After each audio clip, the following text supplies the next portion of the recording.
Ladies and gentlemen,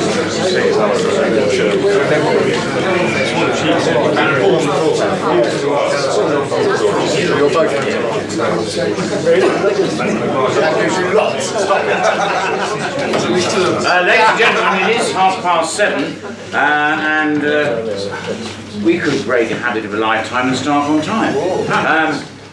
Well, welcome to each and every one of you. I am very pleased, as we all are, to see that there is a great deal of interest in the subject this evening. And I'm not going to bore you by talking for too long, but I am delighted that quietly seated here at the table is Peter MacFadyen, who is the author of what has become the sort of a form of Bible for independence, Flat Pack Democracy. And he tells me that by the end of the week he will have completed Flat Pack Democracy Volume 2, all right, which is about 50 times, no, it's about the same size, is it? I mean, smaller. It's smaller. Oh, splendid. As some of you will know, Peter originates from Frome, which is not 100 miles from here. And in fact, what first interested me about it was I was at Dorchester West Station, and there was a large advert for Frome Market. And it made me think, well, Frome is no bigger than Dorchester. And yet Frome is promoting itself in Dorchester. I've never seen an advert promoting Dorchester in Frome. And I was intrigued, and I have reason to go to Frome from time to time, and I noticed that things were happening in the public realm that I was very, very impressed with. And I did a little bit of investigating, and of course I discovered that the independents for Frome had taken control, and I think I'm right in saying it's 17 out of 17 currently, independent councillors for Frome Town Council. And what a difference that has made. Because the principles on which they established independence for Frome were broadly the ones that, or some of them were the ones I've outlined here. Independence, equality, honesty, fairness, a can-do approach, and openness. Having spent 4 years on West Dorset District Council, I never witnessed openness. There certainly wasn't a can-do approach. Fairness was very debatable. Honesty was occasionally seen. Equality, certainly not. The very idea of independence was seen as a threat to the existing system. But Frome has proved, for a lot of people, because the independent sort of movement is countrywide, would that be fair to say, Peter? So you don't want to hear any more from me. So, ladies and gentlemen, here in the ancient home of the Churchill family, which must have some political resonance somewhere in the timbers that survive, a warm welcome, and please welcome Peter MacFadyen.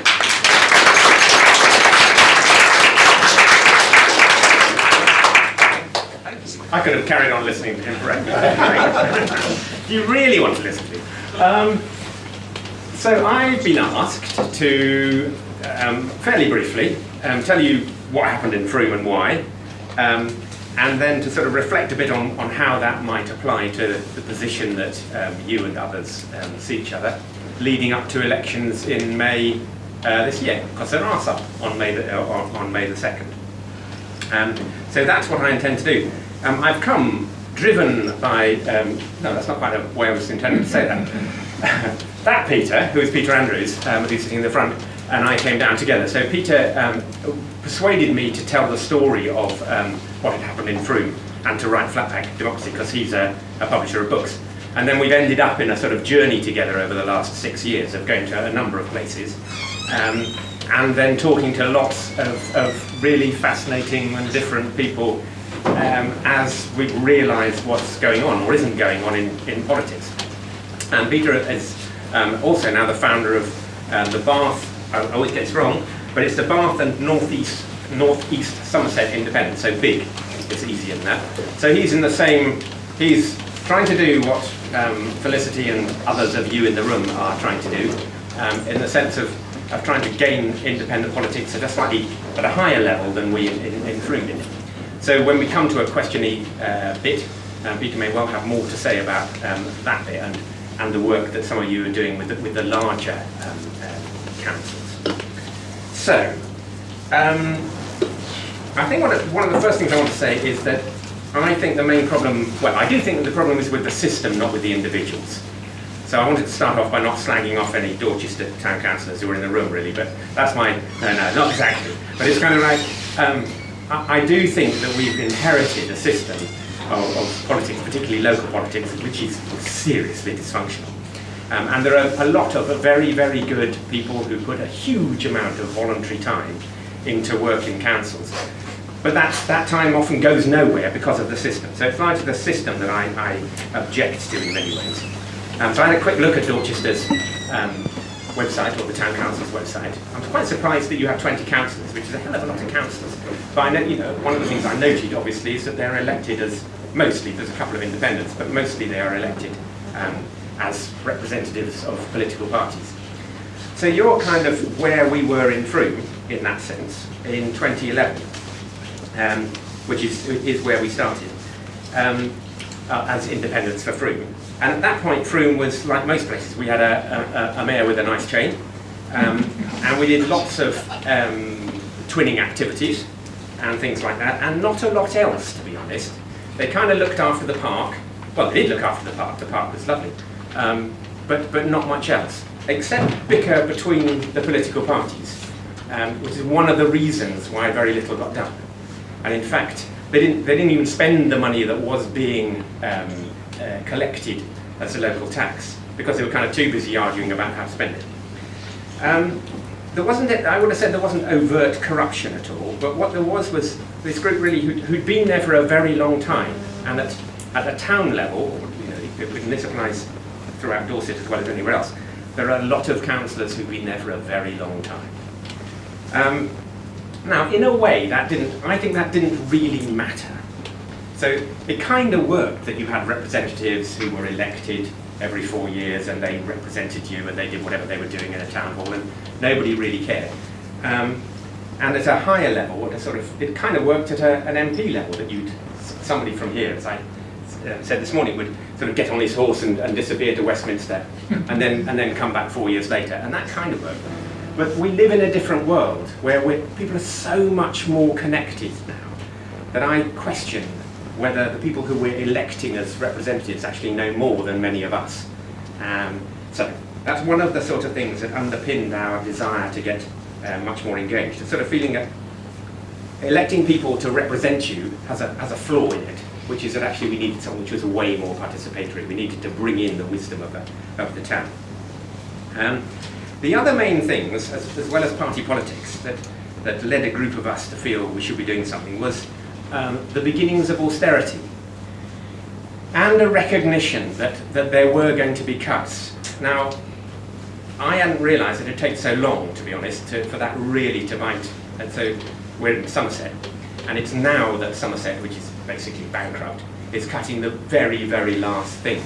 So the initial things that they cut didn't impact that much. Now it's really impacting. And so 7 years later, it's really shocking it. But we didn't know that was coming. And the other thing that we knew was coming was localism. There was this Localism Act, and that dear man, who you've probably all forgotten, he's shut away in a shed somewhere, David Cameron, who invented the Localism Act, which basically said we're going to give power to the people. He said, we're going to take the power from the political elite and give it to the man and woman in the street. It sounds much more like Marx and Cameron, doesn't it? But anyway, that's what he said, and we were completely fooled. So a group of us who'd been variously disgruntled with what was going on in the town had sort of seen this and thought, somebody needs to do something because austerity is going to hit us, and actually it's a fantastic opportunity. All this money is going to pour raining down on Frome through localism. So if we took power, we could use all that money, deal with some of the issues, and all will be well. So I guess at the beginning there were sort of 5 or 6 of us who gathered as one does in a pub, and we're having this kind of conversation. And one of us is a guy called Mel Asher, who's worked as chief executive of a district. So he knew quite a lot about the way the politics were working, and he'd also done quite a lot of work with other councils and had looked at independence, or how independence works or don't. and, sorry, he looked at how they work and how they don't work. And what he said is, I basically have no experience of good councils which are really functioning well with bunches of independents. So this was almost sort of destroyed us at the beginning, but then what we came to was that what people needed was a set of values, that if they came together with understanding how they were going to work together, they agreed how they were going to work together. It didn't matter what their decisions were going to be, because actually they could disagree within that umbrella, if you see what I mean, or within that sort of sense, that was worth a try. So we put together these, what we call ways of working, which were basically saying, this is how we as a group are going to behave. And a lot of that was around listening to each other. It was about not stabbing each other in the back when you've lost a vote. It was about, the things that, if you can think of anything that the politicians in Westminster do, it's the opposite of that, basically. But it was more about behaving in the way that normal people do in their families, I think, in functioning families. So we said two things. We're going to have this set of values, and that's what you've got to metaphorically sign up to if you're going to be part of this. And then also, going back to what I said before, we're going to massively ramp up participation. We're going to really ask people what they think should happen and really use the skills of local people, and not run this as a sort of pyramid, or you know what I mean? Yeah, pyramid with a sort of council on the top and the people need to come and grovel and beg. But that the council is one of the groups within the community that functions across it. So that's basically what we sold to the people of Frome in 2011. We didn't have any manifesto that said we will do this in the park or we will do that, because we frankly believe that, well, the history of manifestos is that they're largely created in order to get elected and then forgotten, or things come along, which is you can't tell what's going to happen. So nobody knew the Syrian war was going to happen, so that nobody's manifesto would have said what they were going to do. Anyway. So, no manifesto, we'll just offer you these, this is how we'll work, this is how we're going to work with you. And we won 10 out of 17 seats doing that, in a very upbeat, lively, incredibly fun election. So almost everything that had been done, we did a bit differently. So somebody said that they would make the things that people put in their front garden, a post, what do you call them, a post with a thing on it. But he'd only do it if they couldn't be rectangular. So he basically made them in sort of cartoon shape. So we had lots of sort of cartoon shape. So things like that. Because I maintain that if you're going to get involved in this, particularly this lowest level, it's got to be fun. Because there's no other reason to do it. You've got to be able to achieve things. But if it's endless, tedious meetings and you're doing things as they've always have been and it can't be creative, then it's not worth doing. So we won those 10 out of 17 seats, and then immediately tore up the rules of the council, because it turns out that there's these things called standing orders, which are the rules. And within those standing orders are a load of bits which are defined by central government and definitely need to be there. They're the rules about having audits, things like that. I mean, it's public money, how are you going to look after it and so on. So there are some bits which are actually in bold, so it's very easy to see which bits you can tear up or get rid of. Much of the rest is just recommendations. All of the stuff about, which you may have experienced if you've ever been to councils, about you can only talk for 2 minutes or 3 minutes, you have to sign in when you speak, you have a row of councillors, and all of those sorts of how you behave things is just recommendations. So we got rid of all of them. And we disbanded all the committees too, because one of the main members of staff said he spent 60% of his time writing agendas and minutes, and he was, it seemed bonkers to us. So we now have 2 committees, one which deals with the outside world and one which deals with the sort of inside world, the things which are the council's immediate business, and the other which is how we relate to organisations and the main council meeting. We've done that for the last 7 years and it's worked fine. So we made things massively simpler, a lot more accessible, lots of plain English. If you want to check that out, if you have a look at Frome's website compared to Dorchester's, it's quite interesting. Lots of ambition, because we needed to increasingly take on what was being dropped by the county and the district, but not in a way which we were just doing it, because we were very keen never to just replicate. So let's say if funding for the arts had been stopped by the district as it was, we wouldn't just step in, partly because that's double funding, but also we wanted to create other ways of doing things. And the way that we chose to do that was by catalysing and then initially supporting other groups, or supporting groups within the communities. And the best example of that is something called Fair Fruit, which came out of the council. Came out of a meeting that I chaired, which we brought in people to talk about poverty in Frome, and were staggered at what was going on in terms of the number of people asleep on the streets and so on. It was way worse than we realised.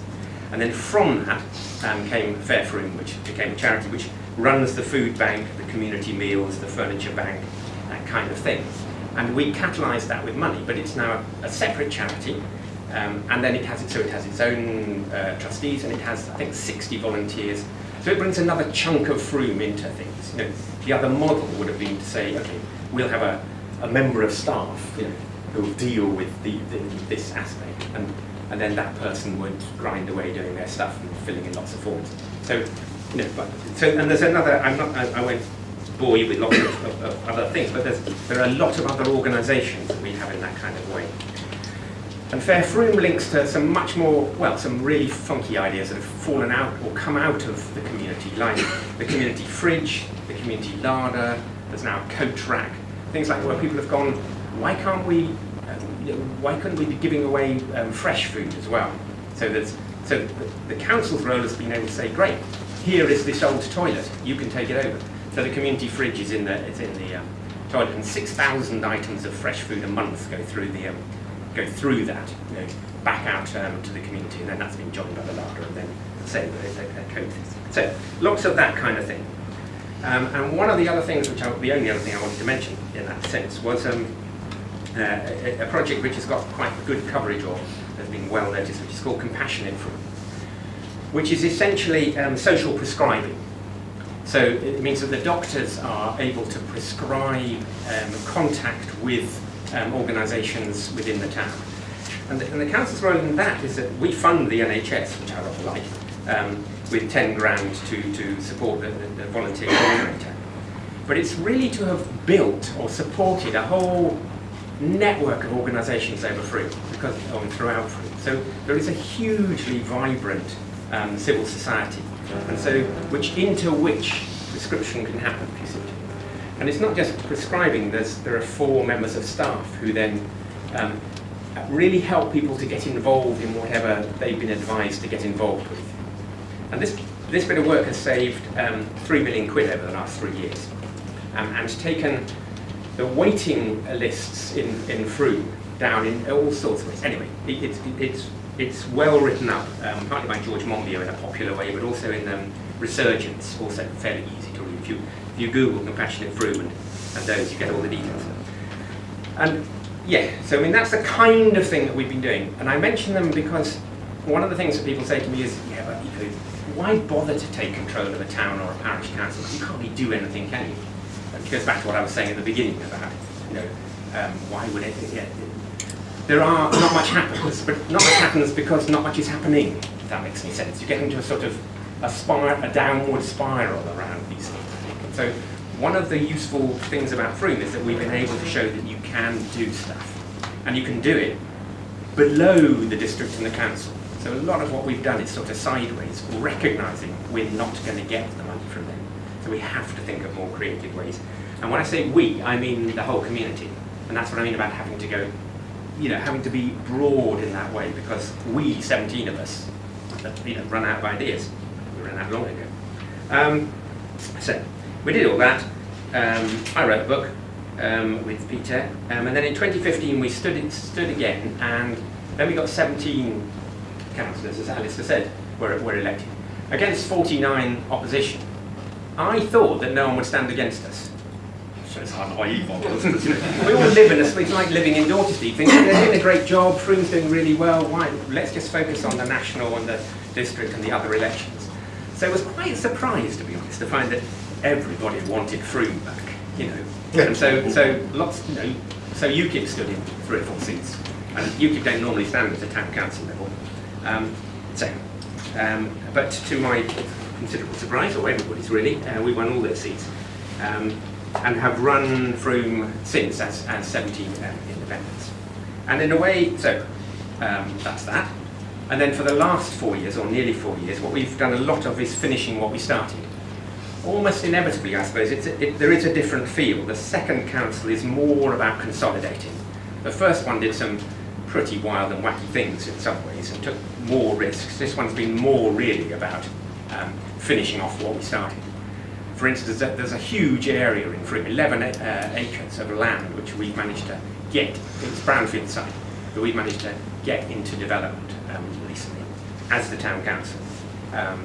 And so there's lots of sort of slow and steady work in trying to get that really working. We've brought back a huge, an old town hall, which we've now readopted as a sort of community building and town hall.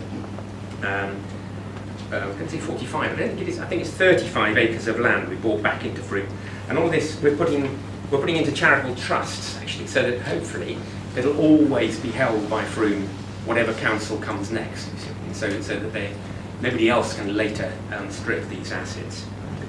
And I mean, the second IF is held together with a few exceptions. It's a big group to hold 17 people working in one direction. And those ways of working, which are kind of what you have on that board, have been crucial in doing that. They sort of underpin a lot of our conversations, so that they're not referred to overtly, but we kind of know how we should be behaving with each other, I think, which has definitely really helped. And one of the things I'd say about that is that one of the real reasons it's worth working together as a group is that you can definitely achieve way more as a group than one can as a collection of individuals. And for us, that is really essential. It's really essential to be working together properly because of this collapse of Somerset and the district. The district does nothing now but basically they've turned themselves into a property development company, essentially, because the only way that they can survive as less and less money comes from above, is to borrow money and invest in properties, as far as I can see. I don't know what else they do. But so we get nothing from them.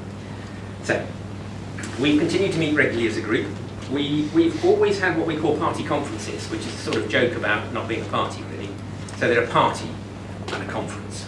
So we've rented a cottage, which we paid for, or now we have to rent a whole house, or houses, and come together for weekends. But the other thing I wanted to say to you is that we felt it's incredibly important to build a sort of trust and relationships between us as a group. And so, for those, you might be thinking, so aren't you now turning yourself into what you said you didn't want to be, which was this group of people who carry on being there for years and years and years. But actually none of the first group will stand again in 2019, and only 4 of the second group will stand again in 2019. And we're in the final stages of selecting, or not, I say we, I'll come back to that. We're in the final stages of selecting 17 people to stand in May now. Because I think for us, it's not a political career for none of us. For none of us, we're not politicians with a capital D, which means we can make mistakes because it doesn't reflect, on our future chances. Which means we can take more risks because risks are really important. Because we won't really change things unless we take risks.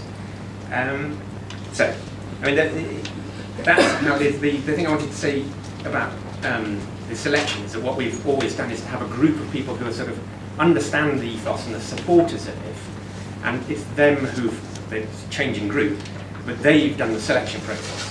And even if you've been a councillor before, if you want to stand again, you're back in the pot equally with anybody else.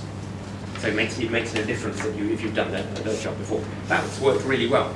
This time it's been a 2-week process. There were 25 people, and narrowing that down to 17 has been really tricky for them. So that's what they're involved in. And I don't even know who all the people who applied are. Never mind who will get through. We've been rigorous about trying to not interfere. I say try. It is really tempting. No, I'm not going to go there. I'm not even going to know who they are because I'm not going to meddle. But that seems to have worked really well. What's I going to say about that? That's that. So I'm in the middle, as I said, of writing Flatback 2, or the end, hopefully. Peter and I haven't discussed whether we're actually ever going to publish it, but which aims to be so what, because having having experimented with this way of doing things for the last 8 years, it's kind of like, does it work? And then what Peter's done more of than I have is to talk to about a dozen groups around the country. There's about 10 places where people are running councils with the same kind of model, and then we have a spreadsheet with about another 120 on it, of people who have some councillors in there or at various stages of trying to do politics in a different way is what it is really. And so there's a lot of stories from those. Amazingly, there's a bunch of them in Belgium who created a flat pack party. And in fact, I was in Holland actually to talk to people there. And somebody in Holland said, can you tell me more about the ideology of flat packery? You think it's the title of a book, man. It's kind of like so it's been fascinating seeing how that sort of idea, if you like, of doing things differently has moved around. Oh, I have to say the other big inspiration is the Alternative Party in Denmark. So the Alternative Party in Denmark is a national party who have 10 MPs who also have a set of values, and they're well worth Googling because they just have a list like this, and that's what they put in front of the people. Their premise is that we don't know what we're going to do until we know what the facts are. How can we know whether it's a good idea to build a nuclear power station until the experts have told us? And when you look at it, I think that's rather sensible, really. As opposed to coming up with this, we will build a power station or whatever it might be, these set of facts which you really don't know what you're talking about. Anyway, they're the other group, and I've been to Denmark 2 or 3 times now to talk to them because there's a lot of really interesting stuff there. Right. So the other thing that somebody asked me, or Lee asked me if I'd say, is, it was personal in the sense of what I'd got out of this. And it may seem slightly surprising with me standing here, and I realise that it does, but I started this very shy. I didn't say anything for the first 2 or 3 council meetings. And I've definitely changed over the last 8 years, and I've had a huge amount of fun out of it, actually. And enjoyment in all kinds of ways, as well as the relationships that I've developed, because we weren't friends when we started, and in some ways we aren't now, So when we stop in May, and 17 of us go in different directions, I don't know who I'll see again. Other than knocking around the streets of Frome, but in a sort of going to parties way. And I think that's clearly changed. There's a number of things in there that have changed for me around how I am and those sort of the relationships that I have. But I've really enjoyed getting into bits of Frome that I would never have known otherwise. And also that crossing out of different bubbles, because inevitably, particularly when I was mayor, you get to meet people who you don't, or which I have hugely enjoyed and got a great deal out of. And I think again it's really important that people who put themselves forward in this way get a lot out of it in that kind of way. But I want to go back just to finish to the thing I was saying as well. So you might get a bit personally out of it. The other thing I wanted to say is there's a huge job to do. I mean, I have to tell you, it may come as a shock, but Mrs. May is not thinking about Dorset. So. And there are a lot of things that need doing. I mean, I don't know Dorchester, but I bet there's a lot of things, the same kind of things that need doing here as doing Frome. I possibly shouldn't say this, but I was in Wells the other day, and their incredibly unambitious council had their previous meeting. They had 3 items on the agenda. The first one was to officially second somebody onto the independent onto it. This is how I know about it. The second one was to spend a lot of time discussing whether or not to have a second photo of the Queen.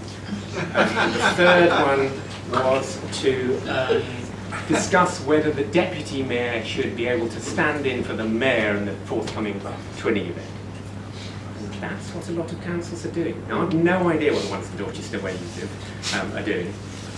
But Wells has all kinds of problems with property. It has, Wells is a lovely place with the cathedral, but I know, because I'm talking to them, there are some populations of severely people. There are people living, sleeping on the streets of Wells.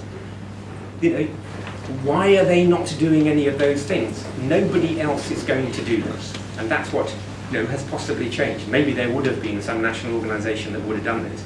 If there ever was, there ain't any more. So my kind of feeling is that we need we desperately need people to step up into these roles, and it's, in one sense, it's no more than stepping up to be a school governor. You know, there's something still a bit weird about this whole councillor thing. You meet it if you are or ever become councillors, where there's suddenly a sort of, you know, not quite enough with it, but sort of, you know, and certainly as mayor, there's a lot of, what's that word? I have to use a wordsmith. Yeah, a lot of that. Yeah. That's just it is bollocks. Honestly, it's really, you know, like these are just roles that people who have the time and energy at a certain moment in a community can take for a while, dip in, dip out. You know, I think 8 years is about right, because it took me 4 to, as I say, get confident to know what I was talking about a bit. And then I'm probably getting a bit jaded now, and there are plenty of people with lots of new ideas queuing up to, you know, to do it. So I should move on. Added to which, I don't want to stay forever and end up like Gaddafi did. And that's basically it. You've got 98 days, I reckon, to get your act together. I hope you enjoy doing so. That's it. Lovely, thank you.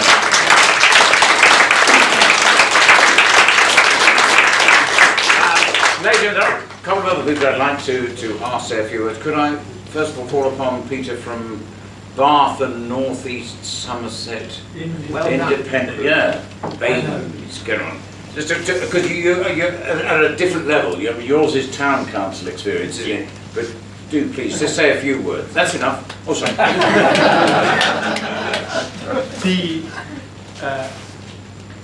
The reason I got involved, obviously, was having published this book and having talked about it. I thought it's pointless talking about something. And then what we find in Bath and North East Somerset Council is that the problems are magnified. The problems of tribalism, the problems of, if it's a Conservative put something forward, it's a Liberal Democrat who is going to oppose it, irrespective of whether it's good for the people of Bath and North East Somerset. So the bigger the council, and you've now got unitary authorities, and Bath and North East Somerset is a unitary authority with a democratic deficit at a lower level, but it's a different story, is that tribalism has effectively turned Bath into the graveyard of ambition. It's beautiful. It's a World Heritage City. It's choked with transport. It has more people sleeping on the streets than you can imagine.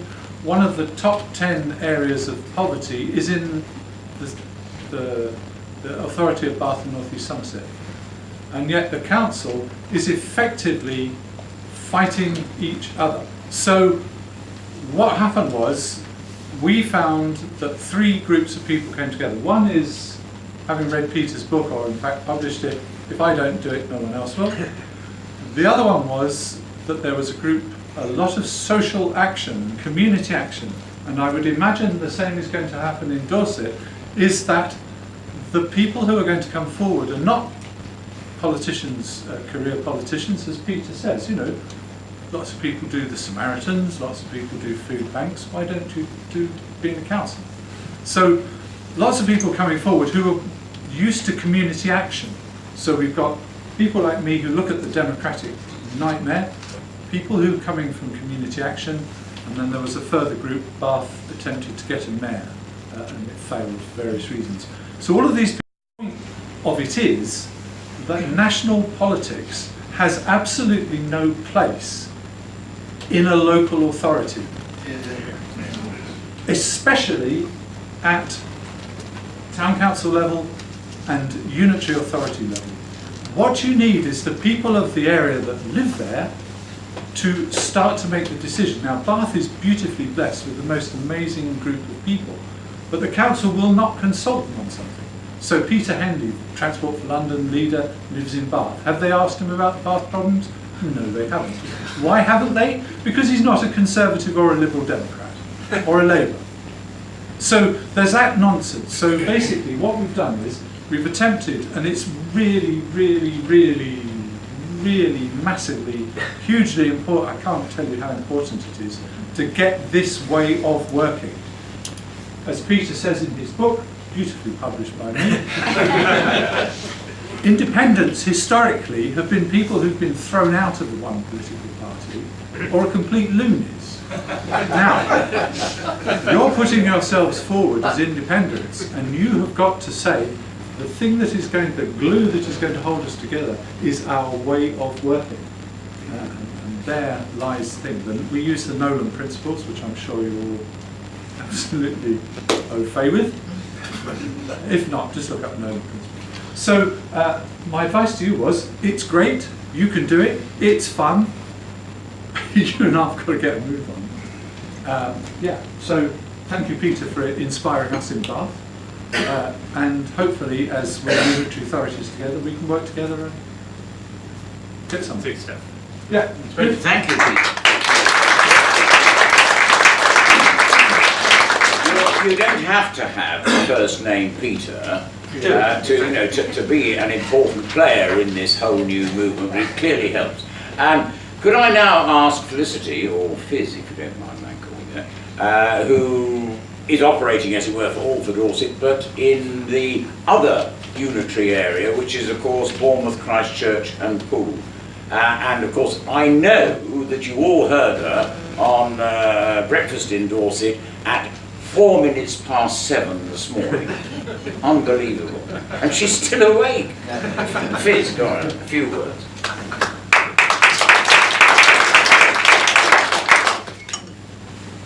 Okay, so I was just wondering if I'm going to be loud enough.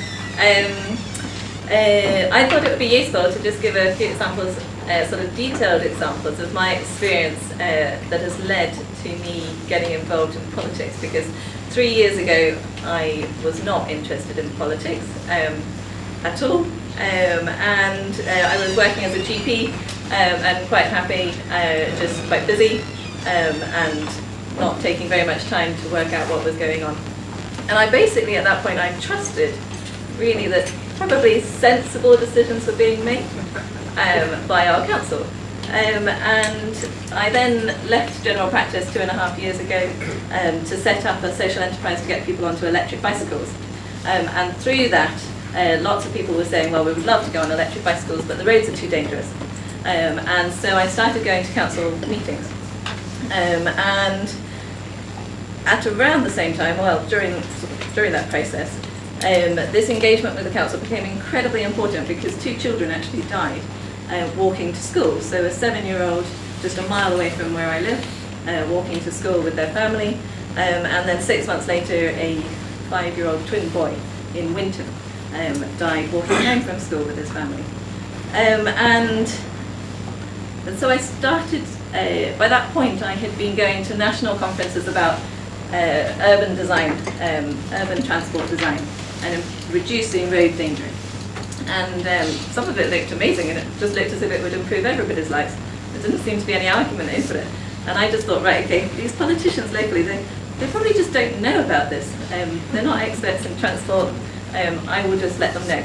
So I arranged to go and speak to the one in, well, senior ones in Poole and in Bournemouth. And the reactions I got were just quite eye-opening, I suppose. And so I was told things like, what actually needs to happen is compulsory education for all parents to know how to walk along the street with their children. That would stop these children from dying. Okay, well, you can believe that, but there's not much evidence to say that that would help. But you're not paid to have all of the knowledge, so I thought, right, well, I'll go and speak to the paid council workers. Some of the other comments I got were nothing can be done about the roads to reduce the risk of these happening again, which I knew was absolutely rubbish. And also I was told, stop politicising the deaths of these children. And I said, why are you in politics if it's not to care about children? It was just really, really strange. And so I went to the officers separately, and varying responses, but there was this issue of a vicious circle whereby they would say, oh yeah, this is a good scheme, but the politicians won't accept it, so we won't put it forward. And so the politicians weren't even getting to hear about sensible schemes because they were being predicted that it wouldn't be accepted. So it just, that's where this whole idea of it's not the individual politicians but the system that was really quite horrendous and serious in these specific cases. So after 23 years of education to gain my GP qualification, I was being told off for suggesting ideas, sharing knowledge, it was just sort of, this is a little bit different from how I expected the councils to be running. So when I heard about flat pack democracy through a friend that was standing in Monmouth, we'd never really spoken about politics either, and I was like, oh, you're standing as a councillor? Right, okay. And he explained this concept, and since that point, every meeting I went to, I just thought, right, if all of the councillors were independent, just like in any other workplace, you go to your workplace and you just come up with ideas and you discuss it, and then you decide which ones are sensible to go for, and then you make decisions. And sort of I've said this to quite strongly party politicians, but when they say, no, that's not good decision making, you need somebody to lead you and tell you how to decide, and that's good decision making. So this was even more horrendous.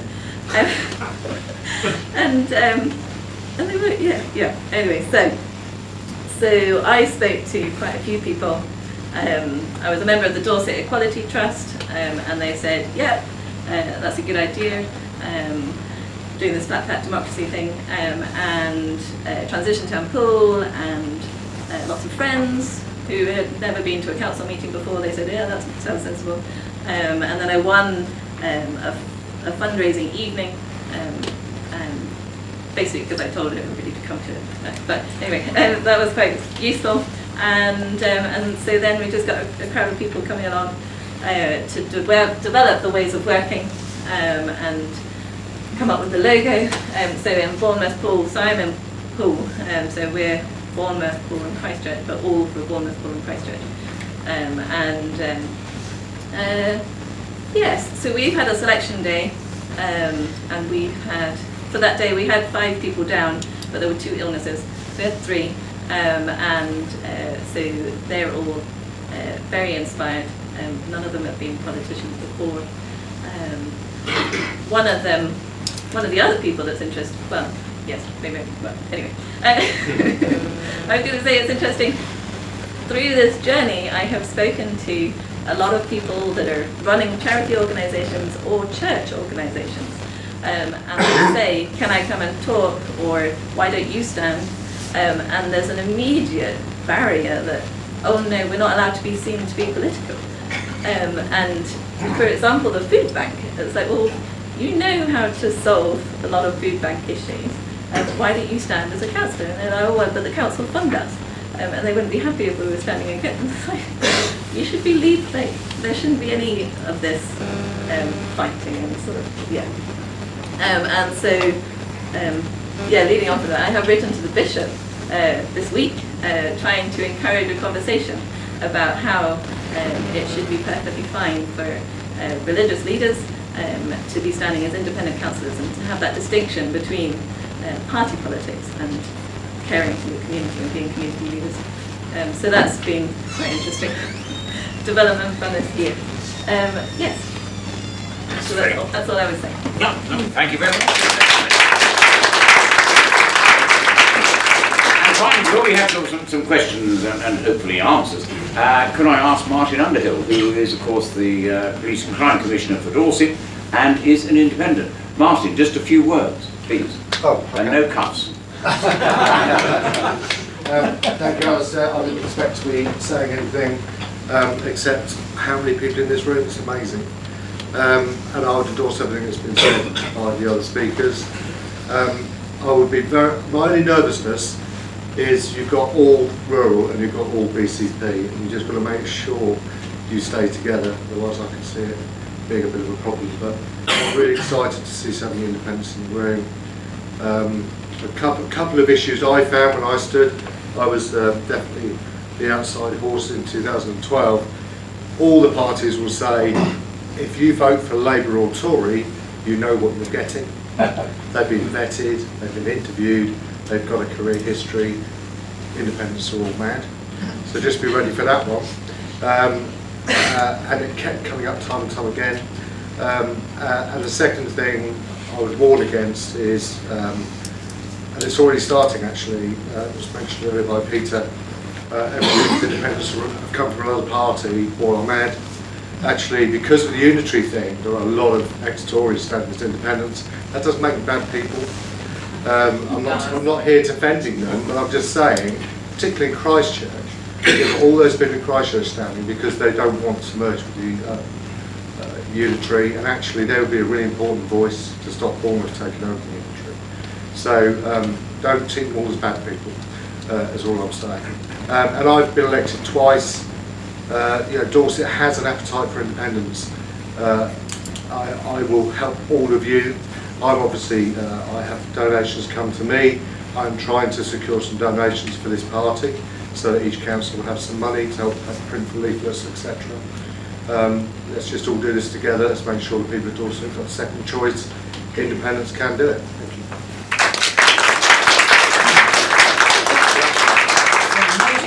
Well, not only has no one left the room, but it looks to me from here as though you're all still awake, which is most encouraging. But now a little bit of Q&A. Are you up for a bit of Q&A, Peter? Peter? Yes.